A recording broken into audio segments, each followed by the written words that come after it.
Hello everyone, welcome to a new video of Dr. Quicksort. In this video, I'm going to talk about a very important and popular strategy in data structure and algorithms, divide and conquer. For those of you who don't know me, I'm Dr. Duy Phan.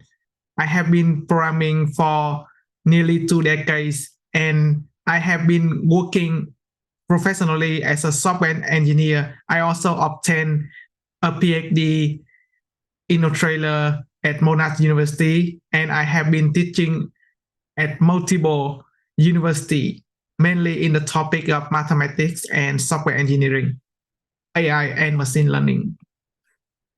Okay, so if you stick around until the end of the video, not only I show you how divide and conquer algorithms works, I also show you many useful and practical examples in Python that you often see in the technical interviews. So let's jump right into the definition of divide and conquer algorithms.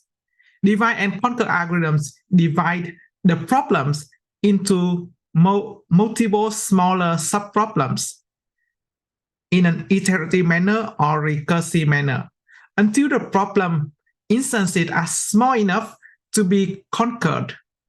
From here, they will try to combine the sub-solutions gradually, step by step, going back up to find the final solution of the original problem. There are a few pros and cons for the divide and conquer strategies. First, it is efficient because you can split the problem into smaller problems and that will move toward a simpler solution.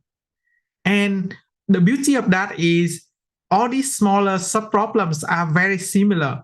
So they have a good chance of being able to be parallelized. So you can solve multiple problems at once using multiple core CPU or parallel system.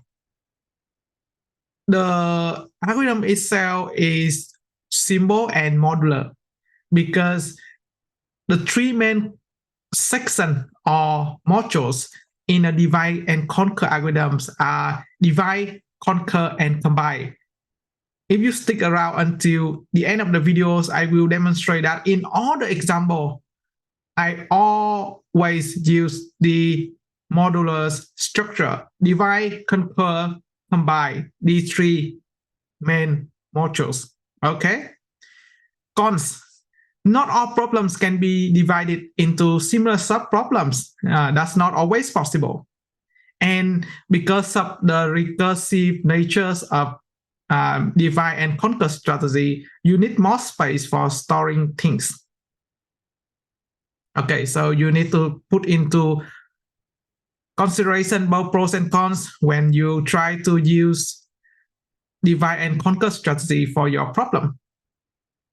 If you think this type of video is useful, please make sure to like and subscribe to make it easier for you to see the next video from me. Thank you. Let's jump right into the first example. So in my first example, I'm going to find the maximum element in an array. So if you look at my maximum divide and conquer function here, written in Python, I have three distinctive steps. If you look at the middle part here, there's a divide step where I try to split the array into two halves. And then I will try to find the maximum element in the first half and the maximum element in the second half. So this is a recursive call. But when do I stop dividing?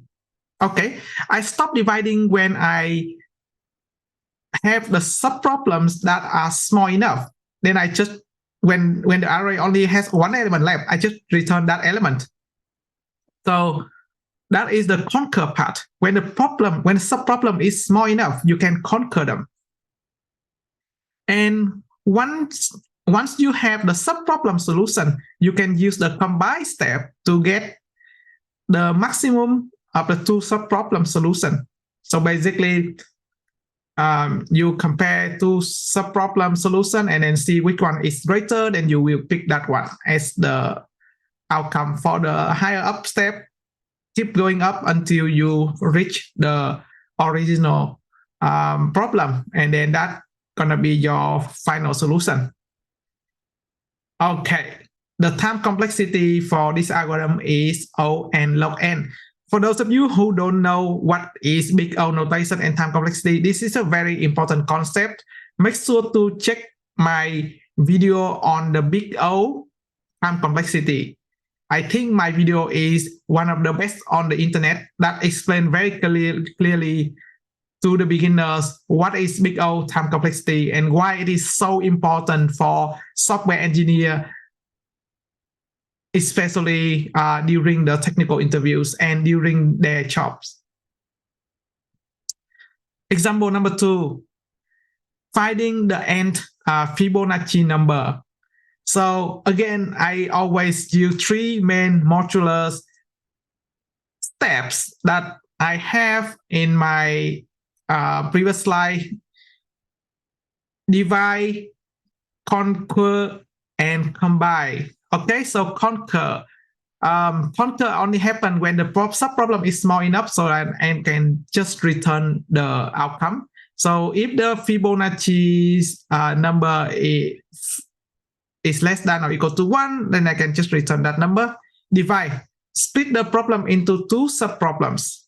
So we have Fibonacci divide conquer n minus 1, Fibonacci divide conquer n minus 2. Obviously, the way we combine the Fibonacci number is to return the value of A plus B.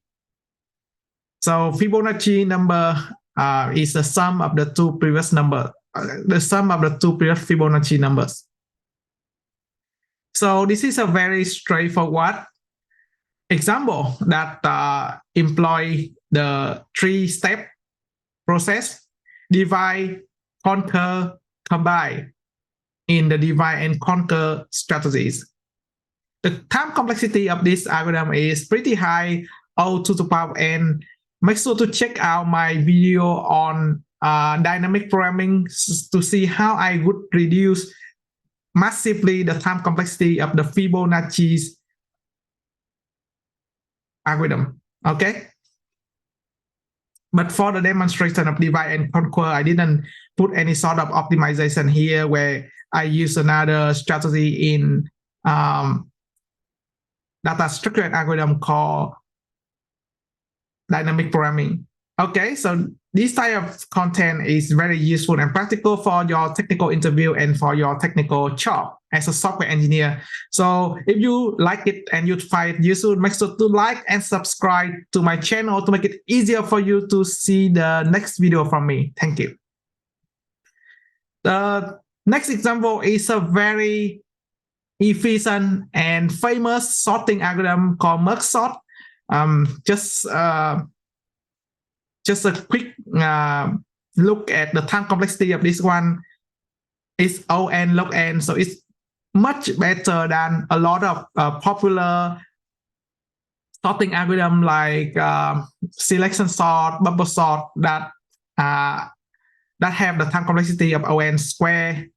O n log n is much faster, and Quicksort is one of the most efficient sorting algorithms out there. Okay, so again, I apply the 3-step divide and conquer strategies.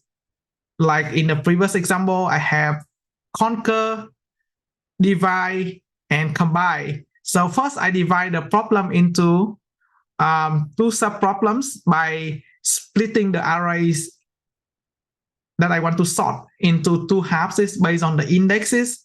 So after that, I will just recursively calling the Quicksort on the left part and the right part. So this is how I divide the problem into 2 smaller sub-problems, and I keep dividing until the problem becomes small enough, until the sub-problem becomes small enough so that I can conquer them by checking if the length of the array is less than or equal to 1. Obviously, I don't need to sort anymore because there's only one element. That one element is already sorted. And don't forget the third step is also very important in divide and conquer strategy, which is combine. So combine, I merge the sorted halves using the merge function here. The merge function is basically just a simple while loop trying to merge the two sorted array into one sorted array. I let you figure the logic out. It's pretty straightforward and simple once you already have the input and output both. Once you already have both of the inputs are already sorted. Okay. Let's move on to the next example. The next example is Quicksort. Quicksort is another efficient and popular sorting algorithm that is up there with mergesort. So instead of using the index to divide the problems, Quicksort select a pivot element and then it partitions the arrays based on this pivot. All the elements that are smaller than the pivot will be on the left side of the pivot. All the elements on the right side of the pivot are greater than the pivot values. So over here, I just choose pivot as the middle element.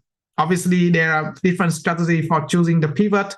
But in this example, this is not my main focus. The main focus is I'm trying to divide the problem into two partitions, right? Two sub-problems that can be solved in the same way. In this way, in this particular case, it's all one sub-problem are all the elements less than the pivot, and one sub-problems are all the elements that greater than the pivot.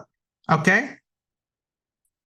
And I keep divide until the sub-problem is small enough. When the array only have one element left, it means the array is already sorted. I just return the array. And don't forget the third step in our divide and conquer procedure, which is combination of the sorted partition. So I just merge them together. Quicksort left plus middle plus quicksort right. I merge all the three partitions together. Don't forget that quicksort left is actually a recursive call that, that keep calling until you can have sub-problem that's small enough that you can conquer. The time complexity of Quicksort is the same as the time complexity of mergesort. Both are quick and fast and efficient and log n. Okay, that is the end of this video. I hope you find it useful. A lot of knowledge in this video is very practical for your technical interview and for your job as a software engineer. If you like this content, please make sure to like and subscribe and share it to your friends to make it easier for everyone to see the next video. Thank you very much for being part of the Cat Can Code community. I really appreciate your support. I will try my best to provide the best and useful and practical educational content to the community and the world. Thank you very much. Goodbye. See you in the next video. Bye-bye.